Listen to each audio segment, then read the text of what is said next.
চীনের ভয়ঙ্কর ক্ষেপণাস্ত্র PL-15, যার নাম শুনলে পিলে চমকে ওঠে যে কোনো দেশের। এবার চীনের সেই ভয়ঙ্কর ক্ষেপণাস্ত্র পেল পাকিস্তান। ভারত পাকিস্তান দাকুম্র সম্পর্ক জম্মু কাশ্মীর হামলার পর নতুন করে উত্তেজনা সৃষ্টি করেছে। প্রতিবেশী দেশ দুটির পাল্টাপাল্টি অবস্থান নতুন করে যুদ্ধের আশঙ্কা তৈরি করেছে। আর এমন সময়েই পাকিস্তানকে সামরিকভাবে শক্তিশালী করে তুলতে এগিয়ে এসেছে ভারতের চিরপ্রতিদ্বন্দ্বী চীন। জানা গেছে জরুরি ভিত্তিতে ইসলামাবাদের কাছে অত্যাধুনিক ক্ষেপণাস্ত্র সরবরাহ করছে বেইজিং।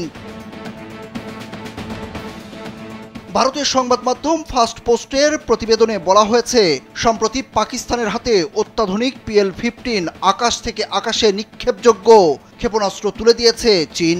প্রতিরক্ষা বিশ্লেষকদের মতে ইসলামাবাদের নতুন এই অস্ত্রে নয়াদিল্লির নিরাপত্তা চ্যালেঞ্জ অনেকটাই বেড়ে গেছে।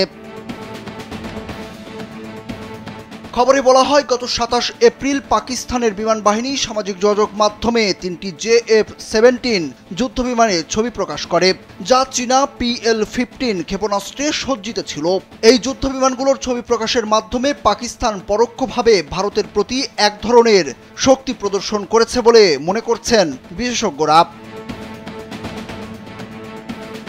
JF-17 বিমানগুলোর ডিজাইন ও উৎপাদন হয়েছে চীন পাকিস্তান যৌথ উদ্যোগে। এই জেটগুলো এখন পাকিস্তানের বিমান বাহিনীর অন্যতম শক্তি। নতুন ক্ষেপণাস্ত্র যুক্ত হওয়ার ফলে এগুলোর আকাশ যুদ্ধে সক্ষমতা অনেকটাই বেড়ে গেছে। চীনের সরকারি সংস্থা aviation industry corporation of China নির্মিত PL-15 ক্ষেপণাস্ত্রটি রাডার নিয়ন্ত্রিত সক্রিয় অস্ত্র, যা প্রায় 200 থেকে 300 কিলোমিটার দূরত্বে থাকা শত্রু বিমানকে লক্ষ্য করে ধ্বংস করতে সক্ষম। এর গতি শব্দের গতির 5 গুণ বলে দাবি করা হয়। চলতি দশকে চীনের বিমান বাহিনী এই ক্ষেপণাস্ত্র ব্যবহার শুরু করে এবং 2023 সালের ঝুহাই এয়ার শোতে এর উন্নত সংস্করণ ভাঁজযোগ্য পাখাসহ সংস্করণ প্রদর্শন করে।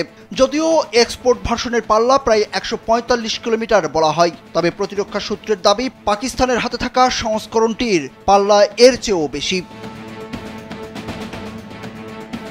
নিউজ ডেস্ক, কালবেলা।